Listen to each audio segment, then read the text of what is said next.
Hi, I'm Dustin Abbott, and I'm here today to give you my definitive review of the Sony FE 90mm F2.8 G macro OSS lens.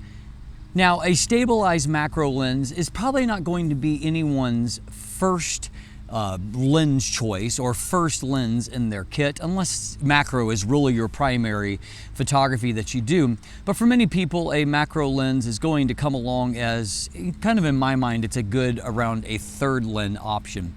Many people are going to start off with some kind of zoom lens to give them some versatility, and then of course often someone's first prime choice is going to be something like a 50mm, either an f1.4 or f1.8 lens. But a macro lens is often a lens that some people will consider if they're looking at the 85mm range.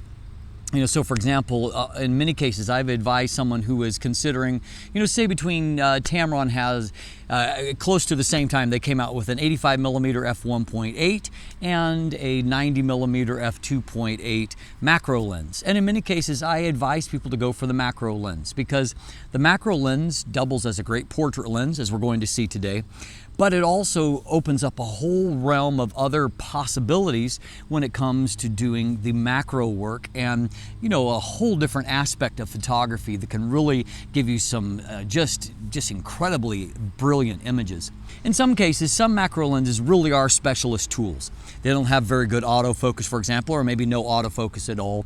They have no image stabilization. And so, they're very good maybe for macro lens when used on a tripod. But there's not necessarily that versatility that I often value in a macro lens to also just double as a great multi-purpose lens at that particular focal length. Now, in the case of the Sony 90mm f2.8 G lens, we have got a lens that really is good at a lot of things, including filming, which I'm doing at the moment on it. And I think that the footage coming off of it is really beautiful. It has great pop and depth to it, and so I really like it for that purpose. And what I want to highlight today, at least in the build portion, is that I think that Sony's approach to handling what is a typical major shortfall to an autofocusing macro lens for doing macro has been solved in a rather brilliant fashion. If you don't want a long format, highly detailed review, then why don't you check out the standard review. It's much shorter, to the point, and it'll just give you the highlights. But if you want all the nitty gritty, you're in the right spot. We're going to jump in and take a look at that build and handling, and particularly that killer app that I think that this lens has. Let's take a look.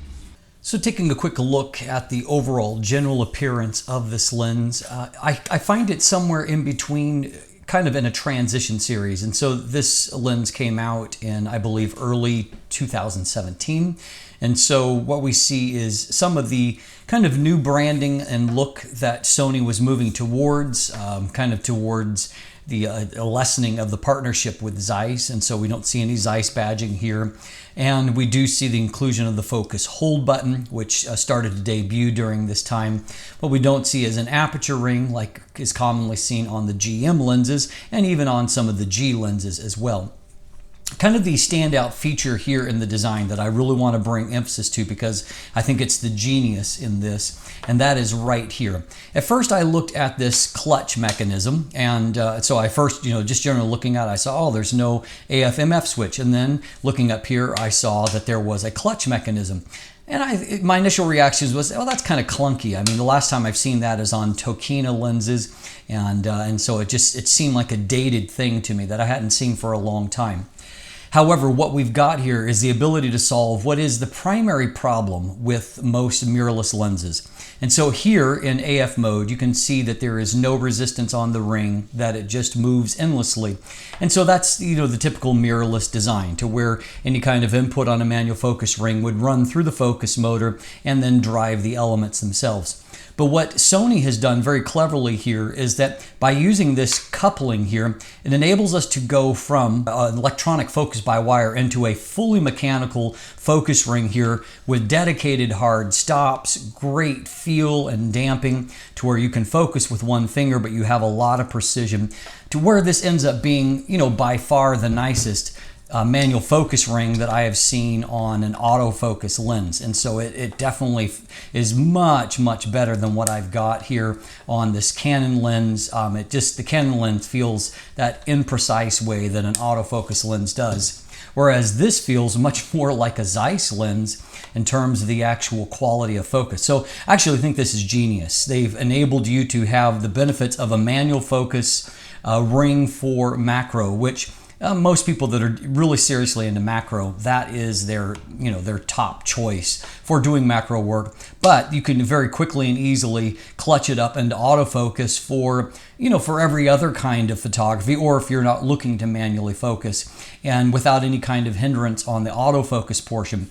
So it seemed like in many ways what they've done is enabled you with that quick movement back or forward to have two completely different approaches to focus for manual and autofocus. And it's so genius, I kind of wonder why I haven't seen it on other lenses. And so certainly I really, really applaud that. And so of course that gives you the advantage in manual focus mode that you actually have distance markings, you have repeatability. And so, I mean, you can, if you're wanting to do video work, for example, this is always going to be 0.5 meters right here. And so you can pull back to that point again and again and again for focus pulls, whereas it's just not possible to do that on the same way on a mirrorless lens where it's focused by wire. So big, big applause to them on that approach right there, which my first impression was a negative. After using it in the real world, I love it.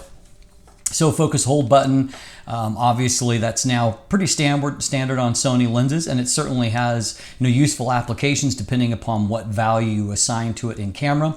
Then you've got two switches. You have got a 3-position focus limiter, so full range. You've got 0.5 to infinity, which helps to eliminate the manual focus range, which will give you a lot faster autofocus, in the standard zone. And then of course you can also limit the, like a long focus rack. If you happen to miss focus and it runs all the way out to infinity and back, you can avoid that by using the 0.28 meter position, which is minimum focus, to 0.5. So keep it all in the macro range. And of course you can choose full as well. This lens does have an optical steady shot, which of course is really, really useful to augment even if you've got an in-body image stabilizer. Macro work requires a different kind of stabilization because of the unique properties when you are operating at very, very thin depths of field. And so having a dedicated stabilizer I think is great here, even with IBIS. And so of course they'll work in cooperation, and that helps a lot. This lens is moisture and dust resistant. However, like many Sony lenses, if you're relying on this by feel or sight to feel that gasket that begins the weather sealing, I just can't find it. By contrast, on this Canon lens, I mean, the rubber gasket is thick. It's easy to find by feel or by sight. Whereas on these Sony lenses, I just don't get it. I don't understand why it is so incredibly small as to seem that it's just non-existent. But anyway, it is supposed to be weather sealed at various points throughout the actual lens itself. And what I don't see here is any kind of design that allows for a tripod collar to be used. And so that is going to be a factor for some people that really like a tripod collar as a part of their macro work. The lens hood itself, I'll deal with that quickly, is fairly shallow when compared to the Canon, obviously, and it's a pretty boring lens hood. Truth be told, it's decent plastics, but there's no ribbing or anything inside. It's a little bit more of a matte finish inside, but beyond that, not a whole lot to it. No lock or anything like that. Pretty boring. Here is up front, we have a fairly odd 62mm front filter thread. I'm not delighted about that, mostly because it's not a filter size that I see on very many lenses, so you're not going to get to do a lot of filter sharing. And so in many cases, I suspect you'll want to use a step-up ring from 62mm to 67mm. And that is obviously a much more practical, more common filter thread. However, often when you're using a step-up ring, it means that the lens hood is unusable. And so I would have preferred to see a 67mm filter thread up front to begin with. And so not a lot beyond that to see. There's 9 rounded aperture blades inside.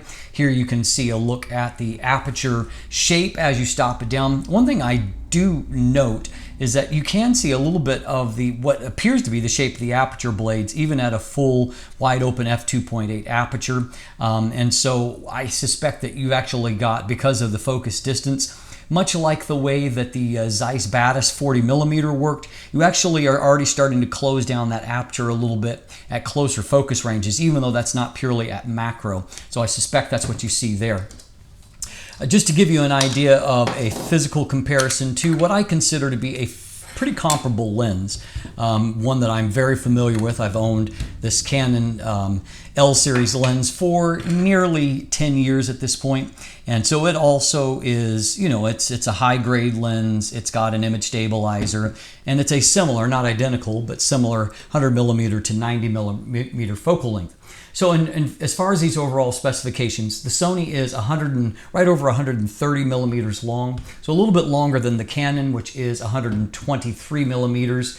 In terms of their diameter, the Sony is actually a little bit wider, 79 millimeters, than what the Canon is, which is right under 78 millimeters, which is kind of ironic since the Canon actually has that 67 millimeter front filter thread, whereas you can see the Sony comes in a fair bit to accommodate that 62 millimeter front filter thread. Their weight is similar, however, the Canon is ever so slightly heavier at 625 grams versus 602 grams for the Sony. And so Sony a little bit longer, but a little bit narrower, and weight-wise, it is a little bit lighter. I do find that the finish here, it feels a little bit more metal than what the Canon does. However, I will say of the Canon, I've been using this lens, and using it a lot for 10 years, and it still looks pretty much like new. I mean, the only sign I can really see of wear is that there's a little bit of, a tiny bit of marking on the actual focus ring just from fingers touching it many, many times. Outside of that, though, it looks pretty pristine, and so I know it's held up really well. At the same time, though, this Sony lens is, it's been around for, 3.5 years at this point. It's been used a fair bit, this copy that was loaned to me, and it's still holding up pretty well as well. I will note, however, there's a little dent here, so it's probably an aluminum alloy casing, and so that is one potential downside of a metal alloy compared to a high-grade engineered plastic, is that those little knocks tend to leave marks on metal, whereas that they really don't on plastic. But overall, we have got I think a nicely sized lens. It's internally focusing, and so it's not going to change any distance, and so you've got a constant length. It allows it to be a little bit better in terms of sealing.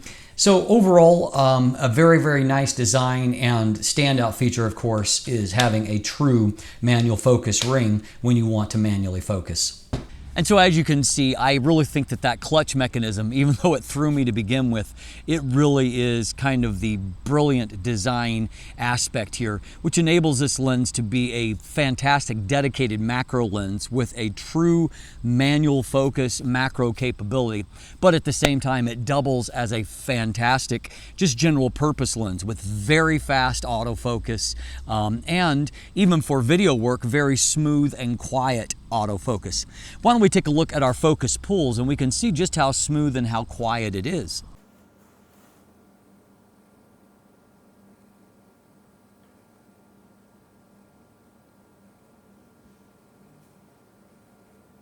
So this is one area where, for example, if I look at the Canon 100mm F2.8 LIS, which I'm going to reference a lot. For one thing, I really value this kind of lens, and that's shown in part because the Canon has been in my kit, my personal kit, longer than any other lens that's currently in it.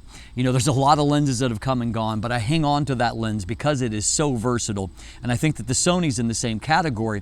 But where the Sony one-ups it is not only in the quality of that manual focus, but also for video work, for example, the Canon USM lens is just, they can't compare to the smoothness of a lens. And this has, in this case, we have got Sony's, I think it's DD-SSM focus motor.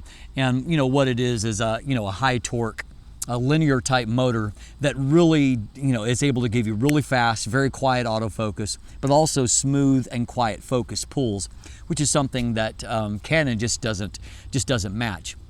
And in terms of raw focus speed, the Sony lens also has the edge. It's really fast to focus, and particularly if you utilize that focus limiter effectively, you're never really going to want for any speed when it comes to focus for just about any kind of photography. And so I'm really impressed with that. I was also impressed with its performance for IAF. And you know, as tends to be the case these days, Sony has gotten so good with IAF, and thus even some of the a bit older lenses. This lens came out, I believe, in early 2017, and even still, it does a fantastic job for IAF. During a portrait session, it picked right up every time, tracked the eye accurately, and delivered accurately focused results, as you can see from these portrait options. And so, you know, I'm impressed with the autofocus capabilities all around, and particularly that hybrid manual focus, you know, true manual, mechanical manual focus, and then great autofocus married together is fantastic. So let's take a look at the image quality, you know, where the rubber meets the road for many people. Let's jump in and let's break this down in some detail. So we'll start by taking a look at vignette and distortion here. And so obviously as a first party lens, it does benefit from getting, you know, the full suite of in-camera corrections that are thoroughly done. And so as you can see on the right side, everything's going to clean up just fine. We see very little distortion, which is not surprising for a macro lens, and also at this focal length, it tends to be something that they can do fairly well. We also see that there is some vignette, most certainly, and fairly heavily concentrated in the corners. It's a little less linear than what I would like to see. I don't think there's a massive amount here, but what I am seeing is that the vignette is a little less linear than what I would like, meaning that you can really see it concentrated in the corners and less of kind of a gradual encroachment, which I just find to be a little bit of a better look, say, for portraits. So a quick look overall at our wide open image quality here from the chart test. And so just a quick peek at just a pixel level, we're pin sharp in the center of the frame. Very, very good mid-frame, great contrast here mid-frame. Everything looks great. And right down into the corner, it looks fantastic. Now, more critically, we'll compare it to the Canon 100mm F2.8 LIS-USM, a very, very similar kind of lens. They're basically the equivalent on each platform, the Canon being the kind of flagship, L series macro lens with the image stabilization like this. So if we compare these in the middle of the frame, Sony on the left, Canon on the right, mid-frame, or the center of the frame, I like the Sony better. You can see there's a little bit of a bleed there, and you can see that it's a little bit softer in the middle on the Canon lens. Now, if we move to the mid-frame, the margin is not there anymore for the Sony. I would say that the Canon is actually a hair better in the mid-frame. Looking down on the other part of the mid-frame, it's the Sony's a little bit stronger here, and in fact you can see there is some moire that's beginning to develop, and that happens when there's lots and lots of resolution.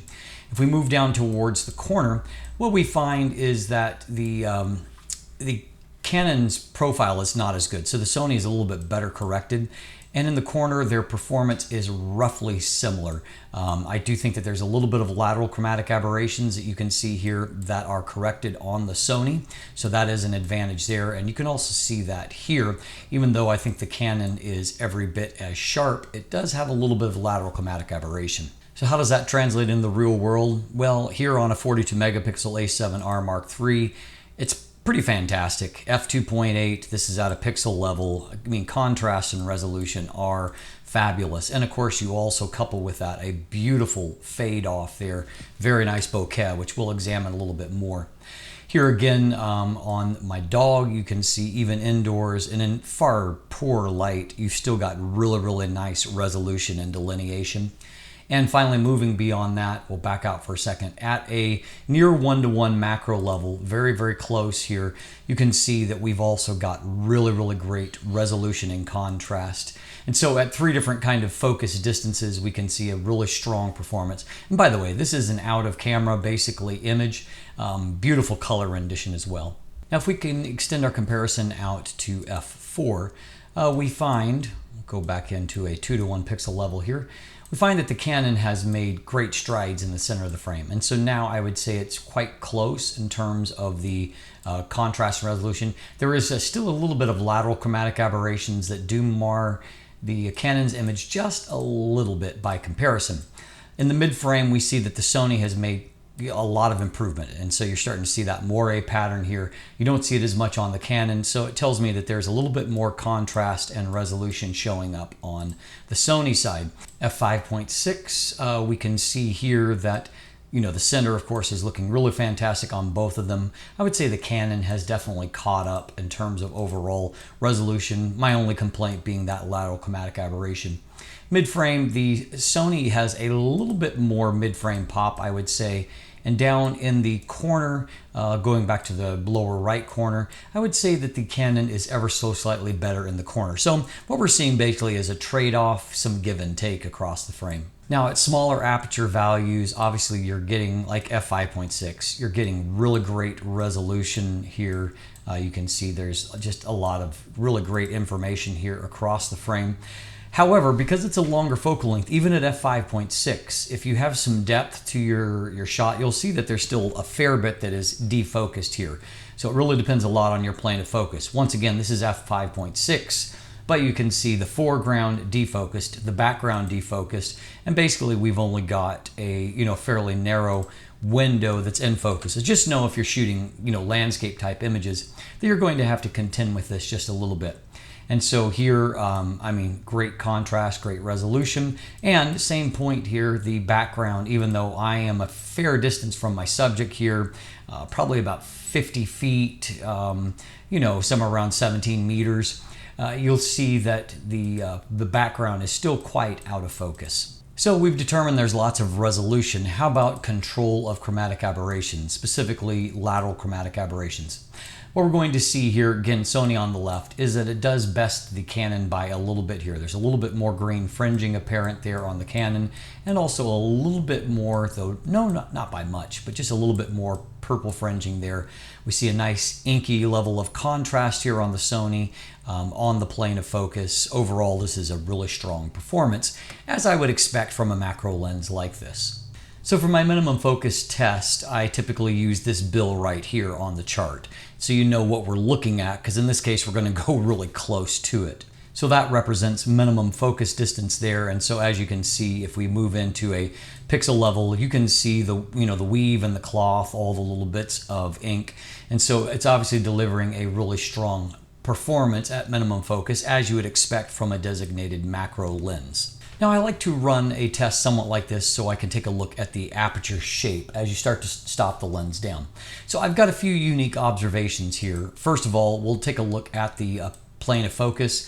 And what we can see here is that the Sony does a better job of controlling chromatic aberrations. There's a little bit of fringing around these high transition areas on the Canon that does rob it of a little bit of its sharpness. And so I give better marks to the Sony in that regard here. Now what is interesting is that you can see some of the shape of the aperture blades here, and that tells you that as you get close to minimum focus, there's actually some stopping down of the aperture that is taking place here, because you shouldn't see the aperture blades if they are completely removed or retracted. And so there is a little bit that is showing up here that's part of the stop down process. And I don't see that happening necessarily on the Canon to the same degree. And so it is a nature that reminds me a little bit of the behavior of the Zeiss Batis 40mm f2 close focus lens. So if this represents wide open at the shot, this is stop down to f4. Now ironically here, you see that it's actually behaving more like a true f4 lens, and the aperture blades are actually smoother here. Here we have f5.6, and now the aperture shape is a little bit closer to what we saw initially. So that tells you probably the range that it was actually stopping down to accommodate the close focus. And here we have around f8. And so you can start to see some of the shape, but overall we're fairly round still in orientation. Now another torture test that I like to do is the morning dew shot. And so as you can see here, globally it looks pretty good, but there are a few flaws that I do want to point out. First of all, you can once again see that kind of stop down effect that happens at close focus, so we can see aperture shape. So I'm going to guess the effective aperture is around f5.6, but interestingly, the aperture actually closes down a bit here at close focus distances, and that's why you see the shape of the blades. You also see a fair bit of busyness in these bright highlights, including the Death Star look that is there, and so, you know, that part's not great. What is nice though is great contrast, great sharpness and color here. Now moving in very, very near, this is, you know, very close to minimum focus. I just wanted to catch this water droplet on a blade of grass, and then what I thought was interesting, catching the, you know, the actual grass inside of there. So it's more of a little artsy shot, but you can see again some of those same kinds of effects there. So if we take a look at this shot where we look at first our background bokeh, which in terms of the blur is really, really soft and lovely. So I've kind of like the Batis 40mm that I've highlighted before. It's kind of the same thing. Like the aperture shape when it comes to bokeh highlights is the negative. The actual blur is beautiful, as we can see here. And then of course our contrast and detail, everything is handled really, really well. Then if we switch and we look towards the distance and then back at the foreground bokeh, first of all, contrast on the subject, detail, everything looks really, really great there. And then the foreground bokeh is really quite nice. And we'll explore that again a little bit more in the portrait session in just a moment. Here is some, you know, kind of medium areas of bokeh, and so we can see that it's a great looking image. Colors really pop, very, very good. We move in a little bit closer, we can see great detail. These shots I've been showing you here are handheld, by the way, and so it goes to show that that stabilizer does certainly help for handheld macro work. And again, here I think the bokeh looks nice, and the colors are really, really, really nice. The combination of color and contrast has a little bit of a Zeiss feel to me that I really do like. This very interesting creature, again, another handheld macro, and so, I mean, being able to do this, you know, this was just on the fly. I happened to see this as I was walking by, and it's like very, very interesting subject. And so being able to get down and take a very good quality macro shot handheld is of course the great value of a lens like this. Here's another, you know, macro image that just shows the wonder of this macro world. This is the edge of a hosta leaf, and you can see all the beaded drops of water on there. And it's, you know, it's artistic, it's beautiful. It's also something that would be very ordinary if not shot with a macro lens. So finally, let's take a look at portraits. And I mentioned this is a lens that, because you can really do some creative things with the foreground bokeh for the simple reason you can get really close to things and do this. And so I liked, you know, using these cone flowers as a framing object for the portrait. IAF worked great here, skin textures, everything looks good. Lenses like this actually really make for nice portrait lenses, you know, doubling to use them in that fashion. As you can see here, really, really strong performance from the lens. And here's another, the background bokeh. I mean, again, everything is focused beautifully. And then the background bokeh, I think, looks quite pleasing. One thing you won't have compared to, say, an 85mm f1.4 is that in this kind of situation, obviously you're basically about 2 stops slower. And so you're not going to get as obliterated a background or as narrow a depth of field. But at the same time, it's a beautiful result, and so nothing to complain about. And so as you can see, a lot of good there. You know, my only negative takeaways is that, you know, aperture behavior at close focus, which, you know, the only liability there is really when it comes to the actual shape of bokeh highlights. A fairly easy solution that we saw to solving that, however, is that if you're at close focus distances, go ahead and stop the lens down to f4. And if you set an aperture of f4, what you end up doing is getting much rounder bokeh highlights. And in many cases, they'll still be big and soft. And so I would recommend that as approach to if you're using this lens and you really value, you know, circular bokeh highlights. The other thing that's there is somewhat of busyness in some situations in the inner circle. Kind of counterbalancing that, however, is that the actually quality of the blur, both the foreground and the background blur, is fantastic. It's really, really nice. And so I think if you learn to use the lens to its strengths, you're going to get great image quality out of it. And as we saw, compared to the Canon, which is a great macro lens, there's some give and take across the frame, but I think arguably the Sony is a bit sharper in the places that matter most, and it definitely does a better job of controlling chromatic aberrations, particularly lateral chromatic aberrations, which does give it an edge in some situations for just giving slightly crisper textures and you know, micro contrast. And so overall, I really like the image quality. I think it's, you know, a great combination of sharpness and then softness of bokeh quality and blur. The overall rendering is fantastic. So in short, I mean, this lens is a little bit on the pricey side, even compared to the Canon competition. It's, you know, depending on, you know, the market values fluctuate a little bit, but in many cases, you're probably going to pay a couple $100 more for the Sony lens. On the Sony platform, you really don't have a lot of autofocusing macro lenses to choose from.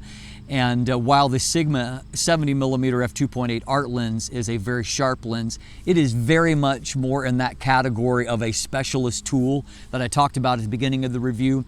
And it's certainly not the versatile, do everything well kind of lens that the 90G macro is. And so I think if I were going to buy a macro lens right now, this Sony would be very, very much at the top of my list. I think it does a fantastic job. You know, I love the image quality of you know, the Voigtlander 65mm f2 macro lens, which I own. However, the Voigtlander is manual focus only, and it's also only a 1:2 macro lens. It has no autofocus, it has no weather sealing, it has no image stabilization. And so it's a fantastic lens optically, but if you're looking for a complete package, you probably don't need to look any further than this 90G macro. It is a really well executed lens. I'm Dustin Abbott. If you look in the description down below, you can find linkage to my full text review, and then also linkage there to an image gallery, and I've got lots of photos to show you and a lot of photos that I'm proud of. It's a beautiful lens optically. Beyond that, there's also buying links if you want to purchase one for yourself, and linkage to follow me on social media. To become a patron, you can sign up for my newsletter. And of course, please subscribe and get your friends to subscribe. We're getting near that 100,000 subscriber mark, and I would love for you to help to push me over the edge. Thanks, and have a great day.